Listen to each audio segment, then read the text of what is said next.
Mas Dendi, kita kalau bicara tentang perempuan gitu ya, dalam perspektif pembangunan, ini saat ini memang kita mendorong bahwa bagaimana perencanaan di daerah itu tuh harus responsif terhadap perempuan terutama. Seperti tadi yang disampaikan oleh Bu Emma, bagaimana kemudian data-data itu memperlihatkan bahwa banyak perempuan yang masih tertinggal datanya. Terutama pada rata-rata lama sekolah, kemudian kita bicara juga tentang ekonomi, maka dalam konsep pembangunan, isu perempuan ini harus termainstreaming menurut saya.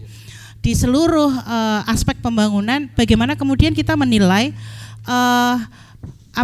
isu-isu perempuan itu harus masuk. Kita mau bicara infrastruktur misalnya, pasti di situ ada isu perempuan. Contoh misalnya kita mau bicara akses air sanitasi layak misalnya. Bagaimana kemudian perempuan juga akan terlibat, bagaimana masyarakat atau keluarga itu bisa melakukan buang air besar pada tempatnya dan sebagainya. Penggunaan air misalnya, itu isu infrastruktur. Tapi kita harus melihat bahwa air itu yang paling banyak menggunakan adalah perempuan. Iya nggak Mas Dendi? Mau pipis misalnya, coba Mas Dendi pipis sama saya pipis, kira-kira airnya lebih banyak butuhnya siapa saya ya? Iya, itu. Jadi ini adalah isu-isu yang harus kita dorong, bagaimana kemudian pembangunan dari sisi perencanaan sampai penganggaran itu harus inklusif gitu ya. Terutama dalam hal ini adalah kita bicara perempuan. Ketika kami diminta untuk menyusun dokumen perencanaan daerah, membantu menyusun dokumen perencanaan daerah, maka yang harus kita lihat adalah bagaimana perencanaan jangka panjang, jangka pendek itu harus bisa melihatkan siapa butuh apa. Kan tidak harus perempuan.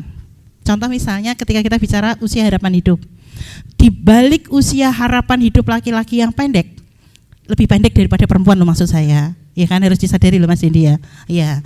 Nah, maka dari itu dokumen perencanaan daerah dan dokumen penganggaran daerah itu harus melihat seperti itu. Tapi ada lemahnya memang Mas, data.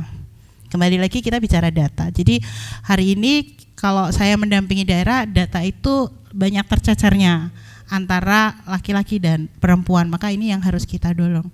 Dan program-program pemberdayaan ekonomi itu juga merupakan isu yang cukup penting, bagaimana mendorong para perempuan ini itu bisa seperti yang tadi disampaikan oleh Bu Tia. Dia bisa punya kapasitas, dia bisa punya keterampilan sehingga dia mampu untuk membuat keluarga itu menjadi lebih kuat gitu. Gitu Mas.